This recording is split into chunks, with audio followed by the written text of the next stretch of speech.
By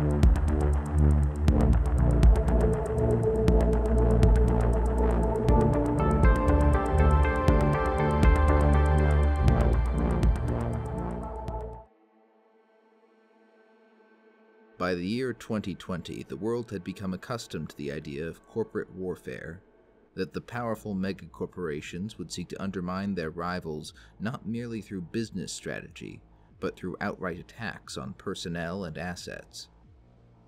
Up until that time, 3 major conflicts between megacorporations had occurred, but all would pale in comparison to the world-shaking nature of the conflagration that history remembers as the Fourth Corporate War. First, we need to discuss a few persons, corporations, and events that ultimately play an important role in this story. I'd like to issue a spoiler warning for Cyberpunk 2077 at this point, since this will touch on some events described there. I will also say that you should keep in mind that Johnny Silverhand's memories are not necessarily trustworthy sources of information. What you saw was his subjective view of what happened, a warped account of events he locked away in his subconscious and replayed time and again. It bears no resemblance to the truth. First, we have Johnny Silverhand, famous frontman for the band Samurai. Johnny, originally Robert John Linder, was formerly a soldier in the US military, serving during the First Central American War in the 1990s, a conflict that cost him his arm. Johnny, however, couldn't accept his government's corrupt actions and deserted. Back in the States, he changed his name and helped start the band Samurai.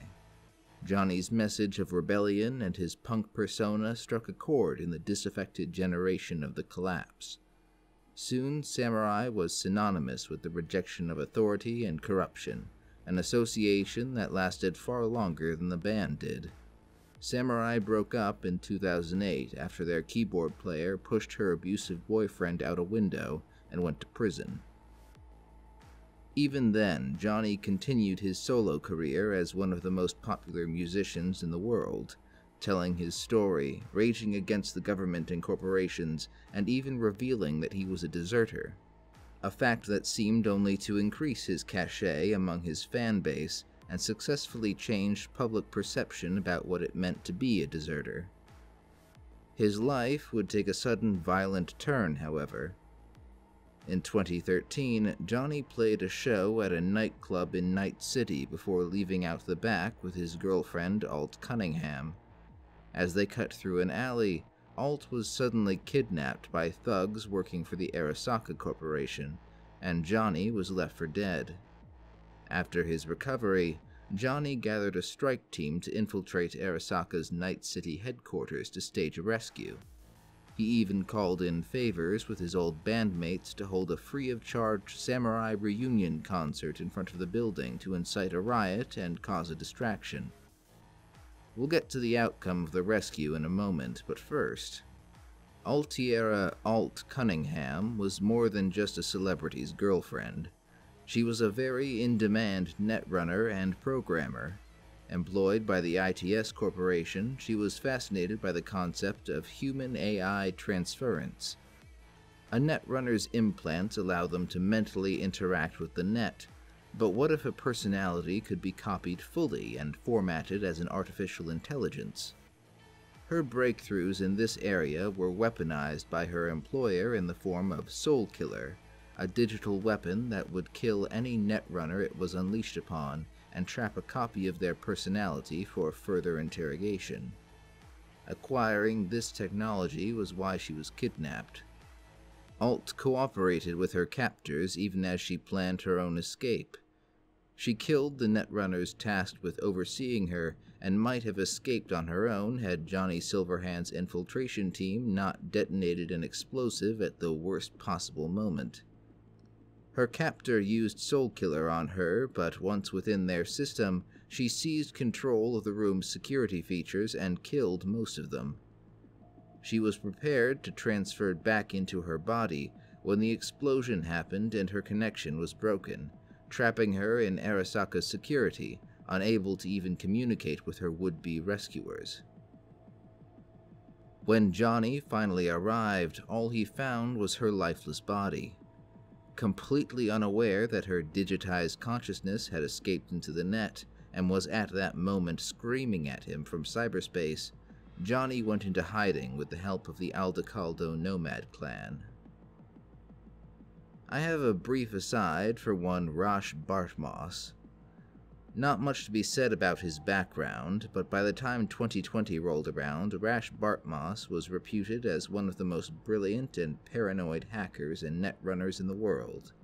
He preferred to spend more of his time with his consciousness in cyberspace than not, hooking himself up to a cryogenic life support system disguised as a refrigerator in his apartment.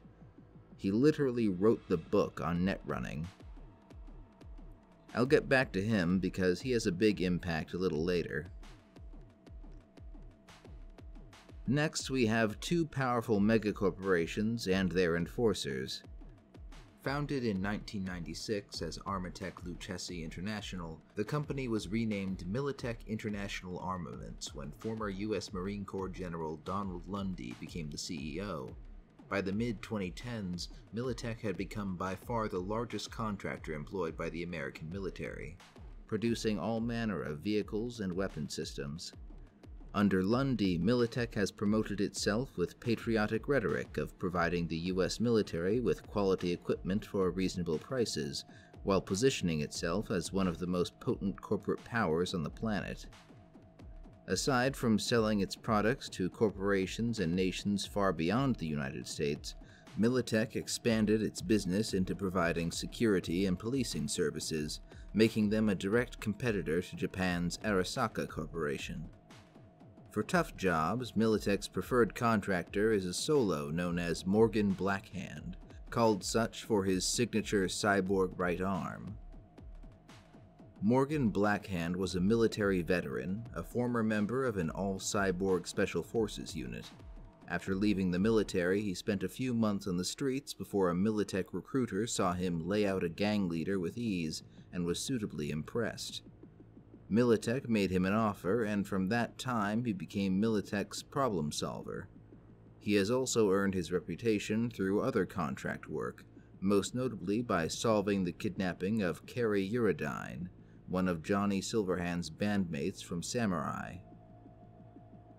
Resolving similar high-profile incidents while keeping his targets alive made him arguably the most famous soldier of the 21st century. And then we have Militech's business rival and the most powerful megacorp on the planet, Arasaka. The Arasaka Corporation was founded in 1915 by Sasai Arasaka as a manufacturer. He capitalized on the build-up to World War II by supplying the Japanese Imperial Army. Foreseeing Japan's defeat, Sasai diversified his holdings and hid assets overseas, and thus the company survived. His son, Seburo Arasaka, who had been a lieutenant in the Imperial Navy and a pilot, took over the company in 1960. Possessed of a vision of renewed Japanese military and commercial dominance, Seburo started the security division of his company, and within decades, Arasaka security guards were protecting thousands of individuals and corporations worldwide. It became one of Arasaka's 3 largest divisions, along with manufacturing and banking. Seburo foresaw the economic crash of 1994 and was one of the only people in the world to actually profit from it. He moved the security division into paramilitary contracting, expanding the company's influence over Japan's government and ruthlessly moving against his competition. By 2020, Arasaka had expanded itself immensely to become the richest and most powerful corporation in the world. Seburo, then 101 years old, was the wealthiest man in the world. Though he had officially ceded the position of CEO to his eldest son, Ki Arasaka, all major decisions still ran through him. Arasaka maintains many security assets, some more secret than others. In the United States, one of those assets is a man named Adam Smasher.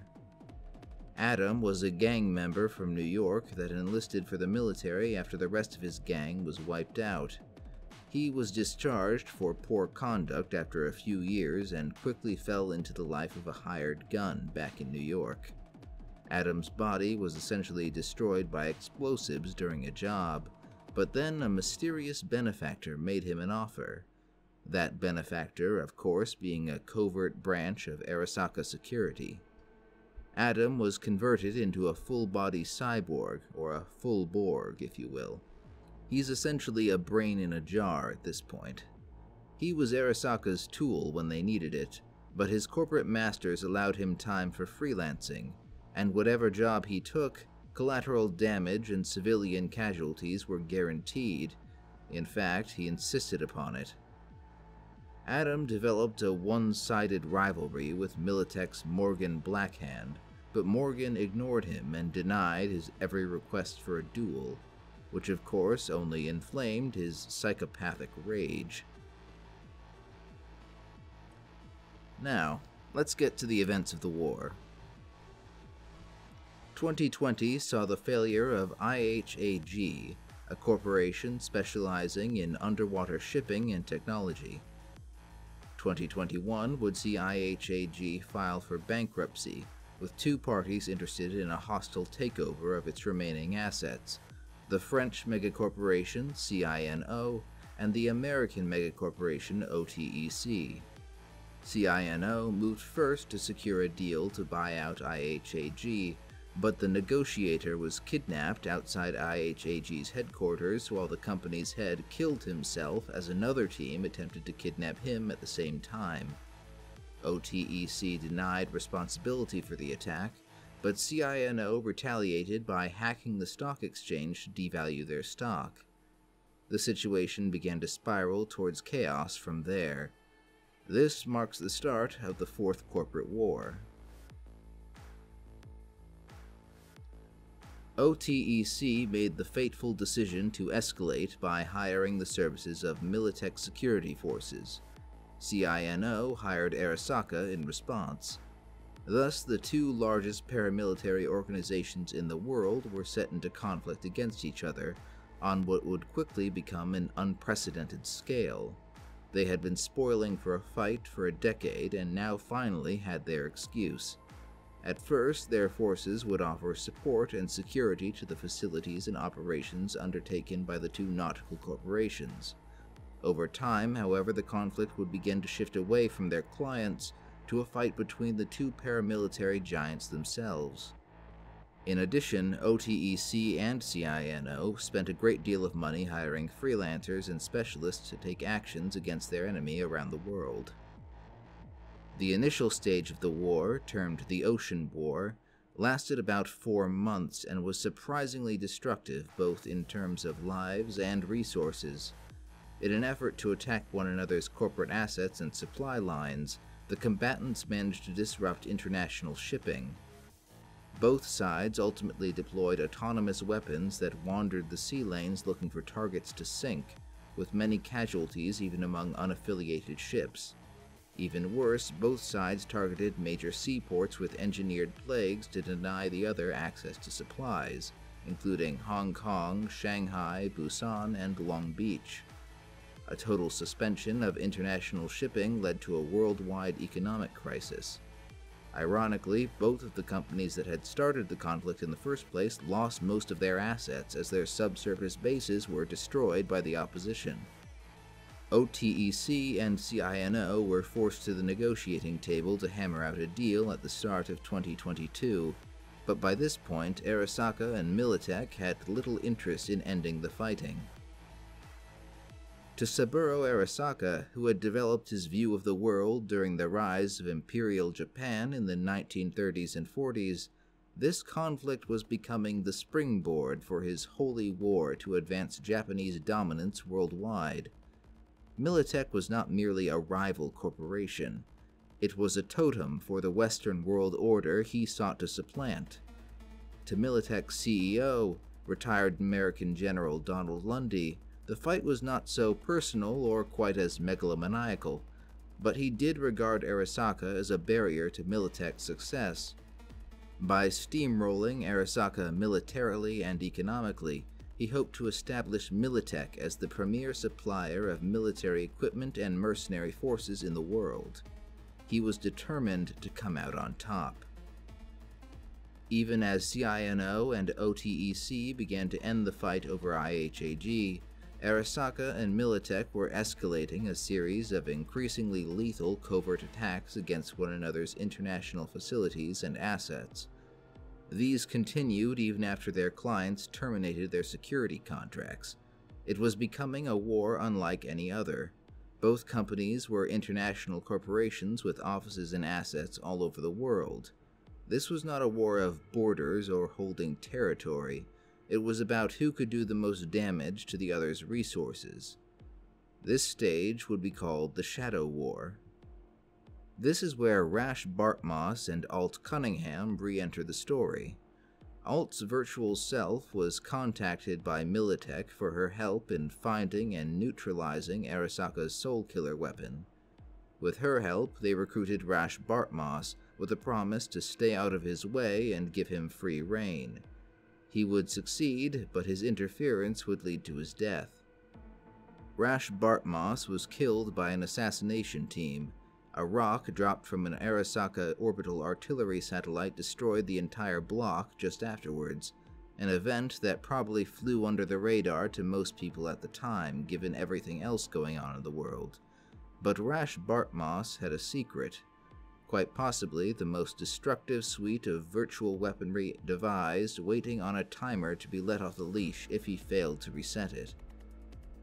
Meanwhile, the Shadow War became a lot more overt. The Hot War, as it is called, started in June 2022, when Arasaka and Militech started fielding openly uniformed forces against one another to attack each other's holdings.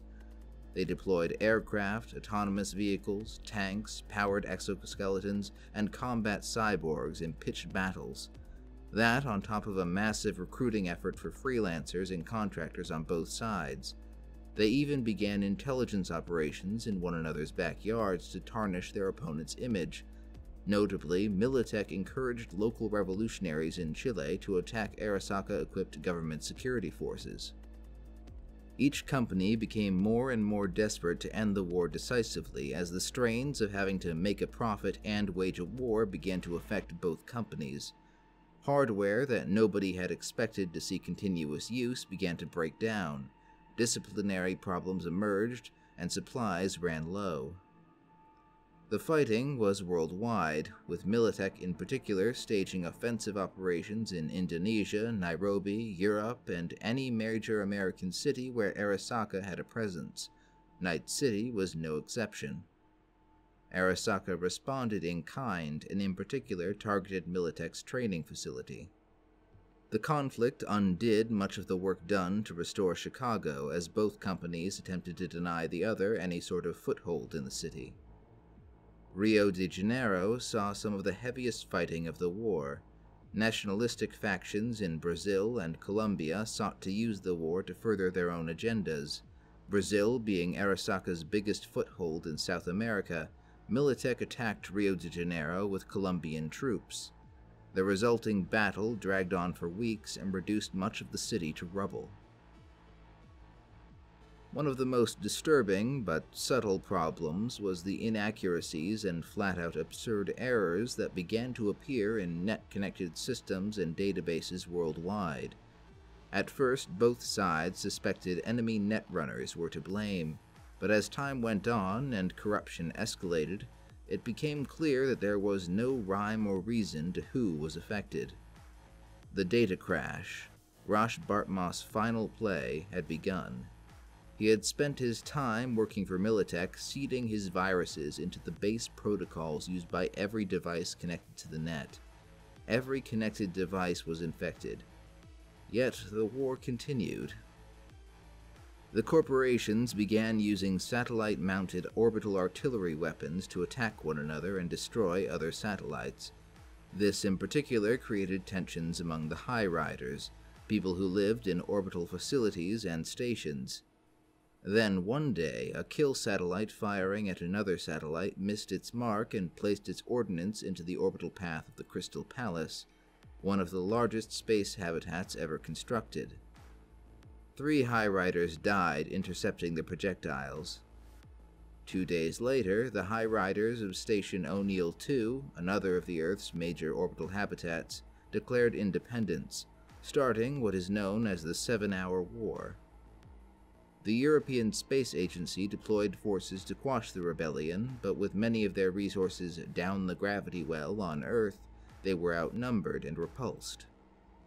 The governments of the United States, Japan, and O'Neill 1, a sister station that had gained independence in 2019, quickly acknowledged the new government of the station. The High Riders wiped out most of the remaining corporate artillery with their own, and declared themselves neutral to the groundside conflict. Just a few weeks later, a new orbital war occurs when Soviet and American ships start vaporizing any satellites not belonging to their nations orbiting over their respective hemispheres in an effort to eliminate remaining corporate military assets. The ESA responded by deploying interceptors to clear out any non-aligned orbital hardware near the Crystal Palace. While they tried to stay away from each other, accidents happened, and soon it became a feeding frenzy with ships firing on anyone without a friendly IFF. Low Earth orbit was effectively cleared of every piece of orbital hardware that wasn't a communications or purely scientific corporate satellite. By this time, Netwatch had finally understood the true nature of the Datakrash and realized it was too late. Repairing Bartmoss's handiwork would require stripping out the operating system of virtually every computer on Earth. To make matters worse, the nature of the Datakrash had somehow made it easier for emergent artificial intelligence and soul-killed pseudo-intellects, the digitized victims of Soul Killer, to travel what remained of the net unimpeded. Possibly a favor from Bartmoss to his old friend Alt Cunningham. They had also realized Bartmoss had seeded the net with another self-replicating virus, later dubbed Roving Autonomous Bartmoss Interface Drones, or RABIDs, which roamed the net, first attacking Bartmoss's personal targets like Arasaka, but gradually coming to attack any user or system they encountered with lethal force. By the time the war was ending, the net had been reduced to a death trap of corrupted data and uncontrolled attack programs. There was no way to secure records, organize over long distances, or track economies. Governments and megacorporations alike floundered as the foundations of the information age collapsed. On March 5, 2023, Netwatch activated IGTA Dissolution Prime, propagating a code wave that crashed the protocols all net-capable computers used to reach cyberspace. Access to the old net was effectively dead, though many nodes remain operational. The world's governments had finally had enough. The EEC created a pretext to start nationalizing Arasaka and Militech assets in Europe, then deployed national armed forces to destroy corporate forces that did not comply. Japan followed suit, nationalizing Arasaka's holdings within its home country after the company attempted a coup, and negotiating with management to end the fighting elsewhere in the world. Everywhere, laws and regulations that megacorporations had flouted in the pre-war era were now ruthlessly enforced to bring them to heel. U.S. President Elizabeth Kress used an obscure clause to reactivate General Lundy's reserve status, making him subordinate to the United States military chain of command and herself. Under threat of court-martial and execution, Lundy ordered all Militech personnel to cease offensive operations and comply with local governments.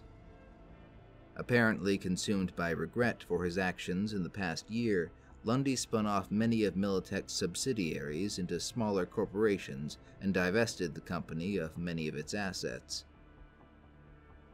The fight was not done, however, even as the U.S. military advanced on all Arasaka assets in the continental United States. Arasaka's last bastion in the States was its regional headquarters in the Free State of Northern California, Night City. Saburo Arasaka's son, Ki Arasaka, filled the city with his troops as he tried to negotiate some sort of settlement. Rumors started going around that Arasaka was threatening to unleash the Soul Killer weapon on the residents of Night City en masse and the US military if a truce was not achieved. Furthermore, with databases worldwide becoming corrupted and unreliable, Arasaka had started storing vast amounts of data on an isolated server in Night City that they hoped to use as a bargaining chip. The Free State of Northern California's governor gave Elizabeth Kress permission to move troops in, and they quickly surrounded the city, settling into a stalemate. The US military put together a strike force led by Militech's favorite enforcer, Morgan Blackhand, that included, of all people, Johnny Silverhand, emerged from hiding to take another stab at beating Arasaka and rescuing Alt Cunningham, whose digital ghost had been recaptured by the corporation to work on Soul Killer. The team infiltrated Arasaka Tower even as the US military staged a diversionary attack with two objectives. First, to rescue Alt Cunningham and wipe out all trace of Soul Killer. Second, to acquire a copy of Arasaka's secure database bargaining chip and level the whole structure with a small nuclear bomb. What exactly happened over the course of this operation is not perfectly clear, except for the end result. The last anyone saw of Morgan Blackhand, he was squaring off against Arasaka's enforcer Adam Smasher atop the building's north tower as it began to crumble. But instead of detonating at the target location at the base of the structure, the nuclear bomb detonated on the 120th floor in the Soul Killer lab. The massive Arasaka towers were cut in half and collapsed. The nearby skyscrapers were obliterated, with tons of raw concrete and steel reduced to particulate debris that would rain down on Northern California for many months. Almost 500,000 people in the center of the city were killed instantly, and the earthquake it triggered liquefied much of the fill the city was built on, causing vast flooding. The city's infrastructure, power, water, and gas, was effectively shattered. The blast also ignited a firestorm that covered thousands of acres outside the city. Another 250,000 people died in the aftermath. Some members of the strike team evidently escaped the destruction, but neither Johnny Silverhand nor Morgan Blackhand have been seen since that day. For the next 2 years, debris from the nuclear blast, orbital strikes, conventional explosives, and the wartime burning of cities tinged the skies red worldwide. Eventually, it faded to mere brilliantly crimson sunrises and sunsets, so people started calling this post-war era the Time of the Red. President Elizabeth Kress seized control of the narrative, declaring the blast had been caused by Arasaka as part of an area denial strategy. Arasaka had such a contingency, though it had not actually been used. Key Arasaka was found to have committed suicide at another location after the blast. The Japanese government narrowly averted collapse and repudiated Arasaka, allowing them to save face. Arasaka is reduced to a Japan-only company until 2035. The remains of Militech were largely nationalized, though some executives were given positions in the reformed Department of Defense. As a whole, this began a period of both technical stagnation and an international refocusing on internal affairs. Federal and local governments focus on rebuilding their infrastructure and economies from the devastation of the war. The survivors of Night City were some of the worst off, with the street-to-street fighting having devastated much of what wasn't destroyed by the nuclear blast. Most of the 2 million people rendered homeless were forced to flee to the suburbs of the former city center, forming vast tent cities. It would take a decade for Night City to truly start the process of recovery and rebuilding from this event. Or at first they looked to President Elizabeth Kress as a potential savior, they were disappointed. Kress wrote Night City off as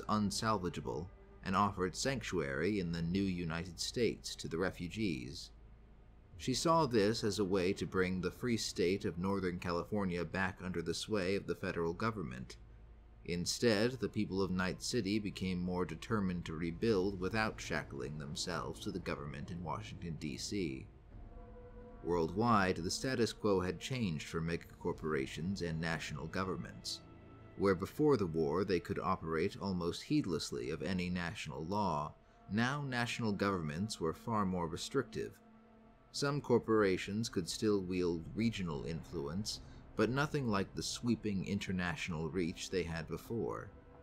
The primary combatants, Militech and Arasaka, were almost completely defanged and would take decades to claw back some of their old influence. Meanwhile, the worldwide net had been effectively rendered impossible to use safely.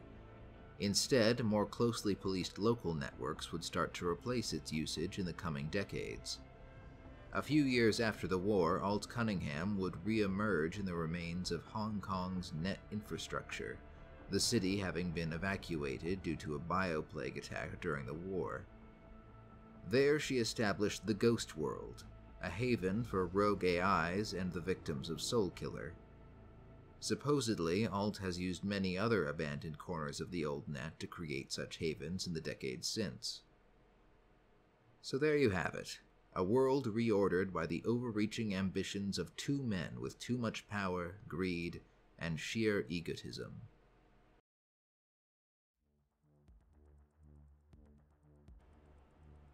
Hey there. So this video is basically the result of my writing a script for my timeline video that was way too detailed and would have been excessively long. This video may itself be excessively long, but I didn't want to throw it all out. I reworked it a bit and gave a much smaller summary in the timeline video. This information was derived both from some of the old Fourth Corporate War sourcebooks and the Cyberpunk Red sourcebook, but I tried to keep everything in line with the war as represented in the Cyberpunk Red sourcebook, more or less. I did want to bring up a discrepancy between the Cyberpunk Red sourcebook and Johnny Silverhand's memories in Cyberpunk 2077. There seems to be a big difference in how he was turned into an engram in the narrative section in the book versus his memory as displayed in the game. In the book, Johnny is shot nearly in half by an auto shotgun blast by Adam Smasher. Netrunner Spider Murphy then slots something into his neural implants as he lies there dying, which is implied to be a copy of Soulkiller that Alt gave her a long time ago. Johnny isn't actually conscious for this. In the game, Johnny has a memory of being kidnapped by Arasaka and meeting Saburo Arasaka himself before being subjected to Soulkiller as punishment. I'd say it's possible this scenario is just a grandiose delusion Johnny came up with to fill in the blanks in his memory, though it does leave open the question of how exactly Arasaka got a hold of his engram. Well, that's all I have for today. See you next time.